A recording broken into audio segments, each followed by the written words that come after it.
Hello and welcome to The Culture Show. You could say being named after a role your American father played in French movies creates its own destiny. Lemmy Constantine's father, Eddie, became known as the Bogart Français by portraying the secret agent Lemmy Caution in a series of popular French films. Lemmy is now a gypsy jazz crooner and an actor in his own right. Here he is singing Young Angel. So young, so in love, isn't that the best? There's a touch of fright in your heart tonight. Two collectible moments at last, something to make the illusion last, thrills me more and more. You were an angel coming to stay, and in the quiet of midnight I'll fly you away. Faster and faster I'll fly you away, and in the quiet of midnight I'll fly you away. And I'm pleased to say, Lemmy Constantine, welcome to France 24. Thank you. Thank you. Now, tell us a little bit about where you found your love for gypsy jazz. It's all over the place. I was born here, as you mentioned before. I was born in France and brought up well, as an American in France, and it makes me a little different. I mean, that's the way people say about me that I speak English, 100%. But I have the difference is that my body language is French. Now, the gypsy jazz thing came. I was brought up in the country, and they were gypsies that came camping over the different seasons. And those were my first encounters. And then my father did a film in the south of France, and he ran into Manitas del Plata, who was a big one of the major players in the gypsy scene. And as a kid, I saw that, and it was like what people imagine gypsies are, the camp and dancing and clapping and playing. And then later on, when I studied jazz, I went to the U.S., to California, to study music, and that's how I really ran into Django Reinhardt, strangely enough.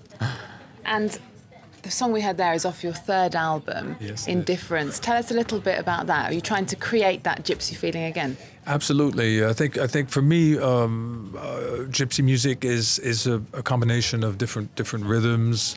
There's the bolero, the waltz, bossa nova is also the way they have a certain way of playing it, and obviously the gypsy swing, what they call in French la pompe, this chomping, up-tempo chomping. And so already by putting like five or six of these different styles, and is already a certain colorful. I mean, that's what represents for me the gypsy music. And one of the things I read about you have three loves: music, acting, and horses. Yeah. Where do the horses come into your life? I was brought up with the horses. I was brought up on a farm that my father had turned into a ranch, and we had saddle horses, and then horse race, full blood. Horse races, you say? Yeah. Sometimes, I've been living here. I've been living in France for too long a time, and sometimes my English is. I have to think of words. Me too. I've only been here just over a year, so don't really? worry about that. But you are a little bit of a jack of all trades. I mean, I read that you opened one of the first Japanese restaurants in Paris as well. Yeah. You're also a polo player. Absolutely. What's your main love, though? Main is living, really. The big word is the key word is life. I think everything that goes along with that. I think I like the fact that you don't plan too much ahead. Okay, and just tell us briefly, because we're just running out of time, where people can see you. We've got a very busy December coming up. Yeah, we're playing twice at the Duc des Lombards, which is a jazz club in near the Châtelet. Duc des Lombards on the 10th and on the 16th. And on the 18th at the Grand Palais, which is a big event. Okay. All right, Lemmy, thanks very much for coming in and seeing us. Thank you for having me here. Now to New York, where the visually inventive filmmaker behind Edward Scissorhands, Batman and Sweeney Todd is the subject of a new exhibition. Tim Burton is taking place at the Museum of Modern Art until April. The show will include more than 700 pieces, including paintings, drawings and puppets created by the man himself. The movies come to the museum. Johnny Depp, Danny DeVito and Brooke Shields, plus paparazzi and adoring fans. The normally staid Museum of Modern Art isn't used to so much razzmatazz. But filmmaker Tim Burton is the subject of a new exhibit here, over 700 of his artworks.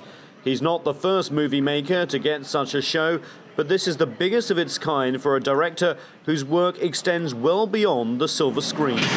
We were not aware that he did projects on his own when he was not making films. We weren't aware of his photographs. We weren't aware. We knew he had a lot of unrealized projects, and he was a great concept artist. But we weren't aware that he also drew and painted on his own time.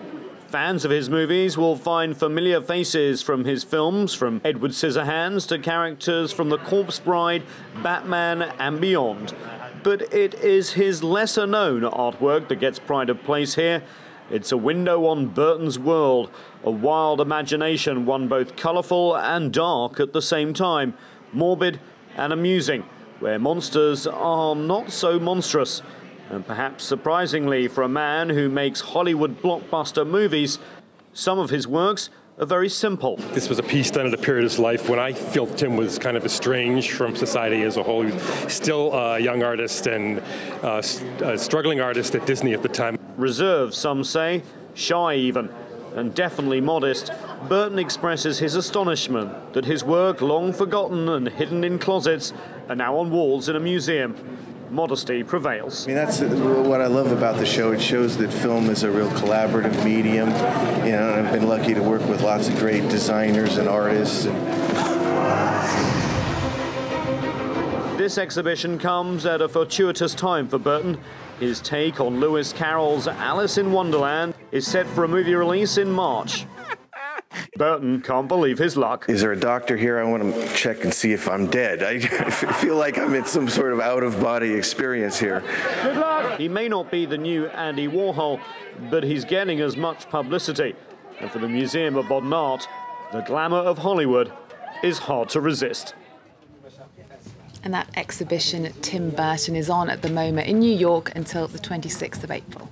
There you go, that's your lot for today's culture. Remember, there's a whole lot more on our website, france24.com, in English, French and Arabic. Thanks for joining me today. I'll see you tomorrow for more arts and entertainment from around the world.